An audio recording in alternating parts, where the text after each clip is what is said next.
Hello दोस्तों, target Bihar study channel पर स्वागत है। आज हम लोग क्लास 10th का मैथमेटिक्स ऑब्जेक्टिव सॉल्यूशन करेंगे। देखिए, पहला प्रश्न है, एक धन एल्गोरिथम ए बराबर बी क्यू प्लस आर में ए बराबर 37 है, बी बराबर 4 है, आर बराबर 1 है, तो क्यू का मान क्या होगा, यही पूछा है। तो हम लोग जानते हैं कि ए बराबर फार्मूला क्या होता है। ए बराबर क्या होता है, ए बराबर बी क्यू प्लस आर होता है। देखिए, ए का मान 37 है, तो ए की जगह हम 37 रखेंगे। बी की जगह कितना है, आर है, तो हम बी की जगह आर रखेंगे। क्यू का मान निकालना है तो इंटू क्यू प्लस आर का मान 1 है, तो यहाँ 1 रख दिए। ये प्लस 1 है, ये पट्टी भेजिए, तो 37 माइनस 1 बराबर हो जाएगा 4 क्यू। 37 में से 1 घटाइए तो 36 बचेगा, 36 बराबर 4 क्यू। 9 चौ 36, इसीलिए क्यू बराबर कितना आ गया, 9। 9 कौन ऑप्शन, ऑप्शन नंबर ए। चलिए नेक्स्ट प्रश्न देखते हैं। 156 के अभाज्य गुणनखंडों में 2 का घातांक होगा, तो सबसे पहले 156 को अभाज्य गुणनखंड के रूप में व्यक्त करेंगे। तो देखिए, 156 को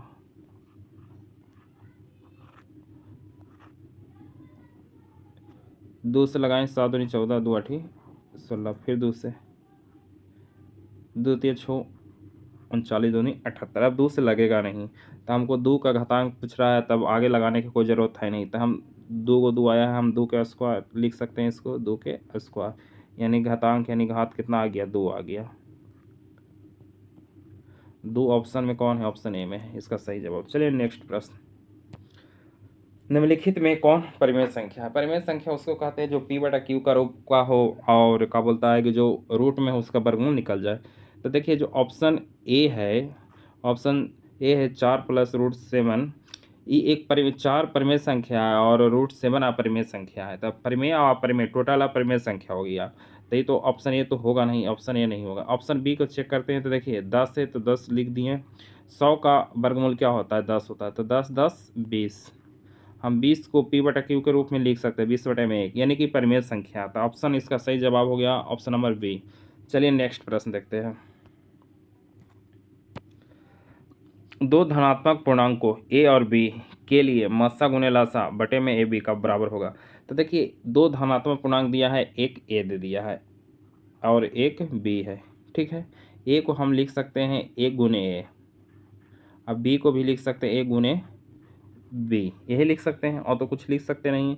अगर HCF निकालना है यानी मस्सा निकालना है, तो दोनों में एक कॉमन है। अगर लासा निकालना है LCM, तो एक तो कॉमन है तो एक लिख दिए। ए नहीं मिला है तो गुना में ए भी लिखेंगे, बी नहीं मिला है तो बी भी लिख दिए, यानी लासा आ गया कितना, ए बी। अब ध्यान से देखना है, ऊपर है मासा गुने लासा, मासा गुने लासा, तब मासा आया है, शेप एक आया है, लासा आया है ए बी, तो ए बी लिख दिए। अब बटे में ए बी दिया हुआ है तो ए बी लिख दिए। ए बी से भी कैंसिल, ए बी से भी क्या हो गया, ए बी से भी कैंसिल हो गया। तब बराबर में क्या आएगा, बराबर में ए बी से भी, तो एक बच गया, तो एक एक में गुना कीजिए, एक, यानी एक कौन ऑप्शन, ऑप्शन नंबर ए। चलिए नेक्स्ट प्रश्न देखते हैं। निम्न में कौन अभाज्य संख्या, अभाज्य संख्या किसको कहते हैं, जो एक अथवा स्वयं से विभाजित होता है। जो एक अथवा स्वयं से अगर विभाजित होगा, हम उसको क्या बोलेंगे, अभाज्य संख्या बोलेंगे। तो देखिए, 33 जो है 11 से भी विभाजित होगा, 1 से भी विभाजित होगा, 33 से भी विभाजित होगा, तो ये तो नहीं होगा। 39 3 से भी, 13 से भी, 39 से भी, तो ये तो अभाज्य संख्या है नहीं। 38 2 से, 19 से, तो ये भी नहीं है। एक अथवा स्वयं से विभाजित, तो 31 जो है एक अथवा स्वयं से विभाजित यानी 31 से विभाजित होगा, तो ये अभाज्य संख्या है। तो ऑप्शन नंबर डी इसका सही जवाब हो गया। चलिए नेक्स्ट प्रश्न देखते हैं। 2 संख्याओं का मस्सा 27 है एवं लासा 162 है, उनमें से एक संख्या 54 है, तो दूसरी संख्या क्या होगी। तो देखिए, ये प्रश्न इम्पोर्टेंट है, हमेशा एग्जाम में आता है। तो देखिए, हम लोग जानते हैं कि HCF गुने LCM बराबर क्या होता है, पहली संख्या गुने दूसरी संख्या, यानी मासा कितना दिया हुआ, मासा 27 है, तो हम लिख देंगे 27 गुने, हमको लासा दिया हुआ है 162, तो 162 लिख दिए। उसमें से एक संख्या 54 है, तो हम 54 लिख देते हैं। तो दूसरी संख्या हमको पूछा है, तो दूसरी संख्या निकालना है।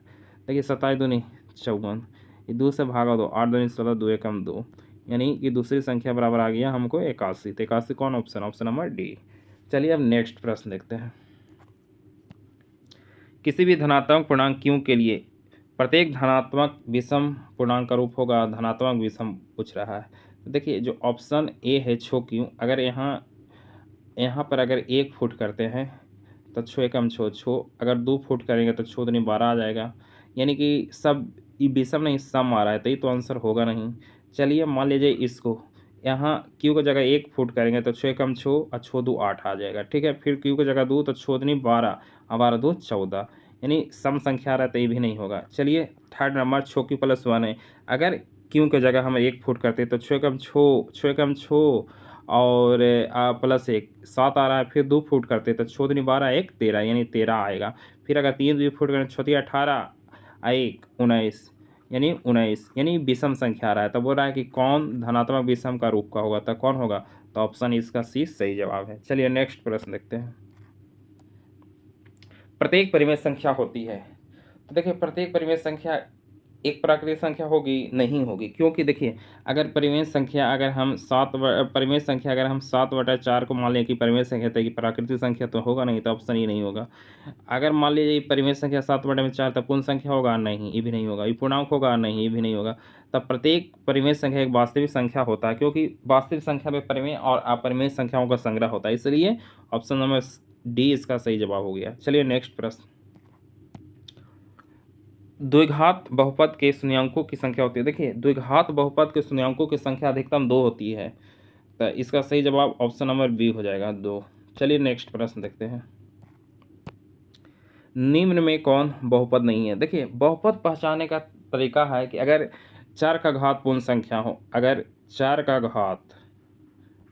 घात अगर पूर्ण संख्या आ जाए तो वो बहुपद कहलाता है। 4 का घात पूर्ण संख्या रहेगा। तो देखिए अब सबसे पहले देखिए हमको इसमें बहुपद नहीं है उसको पहचाना है। इसमें देखिए 4 है, x का घात 1 है, एक पूर्ण संख्या आता है।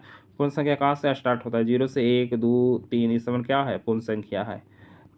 ठीक है, तो कहने का मतलब ये तो बहुपद नहीं है, ये बहुपद है, तो ये हमारा आंसर नहीं होगा। बहुपद नहीं रहेगा वही आंसर होगा। देखिए x का घात 2 है तो 2 पूर्ण संख्या, इसका x का घात 1 है, 1 भी पूर्ण संख्या, इसलिए बहुपद है।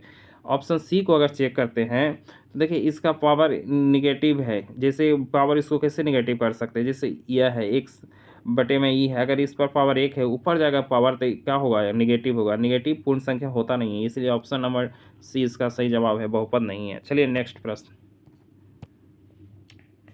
पी एक्स बराबर क्यू एक्स इंटू जी एक्स। पी एक्स का घात दिया है 7 और जी एक्स का घात दिया है 3, तब पी एक्स बटे में जी एक्स का घात होगा। तो देखिए हमको बोला है कि पी एक्स बटे में जी एक्स का घात होगा, तब पी एक्स का घात कितना दिया है? यानी कि 7 दिया है, तो हम इसको एक्स पावर 7 लिख सकते हैं। ठीक है, और जी एक्स का घात दिया है 3, तो हम इसको लिख सकते हैं एक्स पावर 3।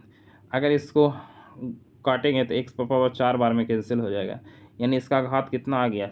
घात आ गया हमारा 4। तो 4 कौन ऑप्शन है जी? ऑप्शन नंबर बी इसका सही जवाब है। चलिए नेक्स्ट प्रश्न देखते हैं। यदि पी एक्स का एक गुणनखंड -2 है तो पी एक्स का एक गुणनखंड होगा। तो देखिए यानी एक्स का मान 1 दे दिया है -2। देखिए -2 ही पटी आएगा तो +2 होगा, x + 2, x + 2 कौन ऑप्शन में है? ऑप्शन नंबर बी इसका सही जवाब हो गया। चलिए नेक्स्ट प्रश्न देखते हैं। यदि बहुपद x² - 4x + 1 के शून्यक अल्फा बीटा हो तो अल्फा इंटू बीटा का मान होगा। तो देखिए फार्मूला होता है alpha into beta. Alpha into beta बराबर क्या होता है? c बटे में a होता है। ठीक है, c का मान जो होता है अचर पद इसमें 1 है तो c का मान 1 होगा, और a का मान x² का गुणांक, तो x² का गुणांक भी 1 है। 1 बटे में 1 बराबर क्या होगा? 1। 1 कौन ऑप्शन है? तो ऑप्शन नंबर बी इसका सही जवाब। चलिए नेक्स्ट प्रश्न देखते हैं। निम्नलिखित में से एक द्विघात बहुपद है जिनके शून्यांक -2 और छो है। देखिए इस शून्यक दिया हुआ है तो एक शून्यक का मान दिया हुआ है -2, अल्फा का मान मान लीजिए -2 है, बीटा का मान मान लीजिए छो है।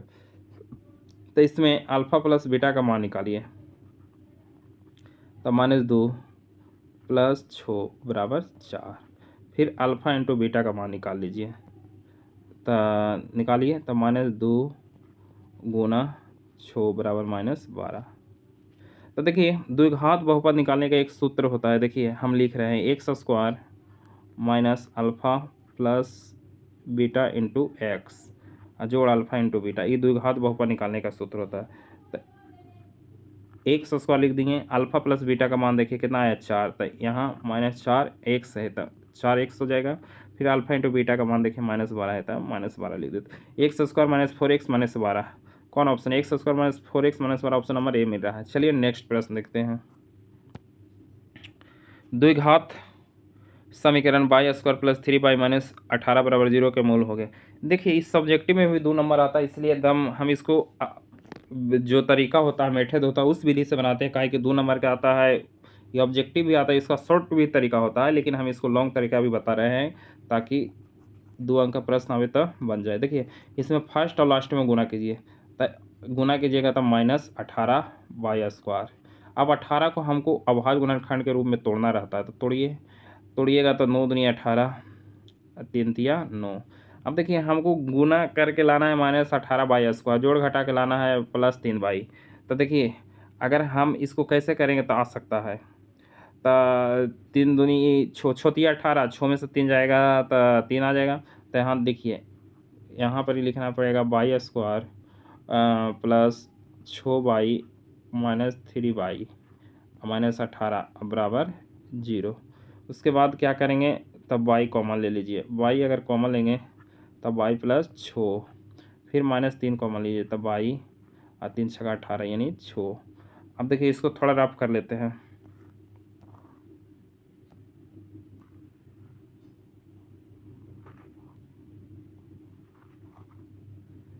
इतना बराबर क्या था? 0 था।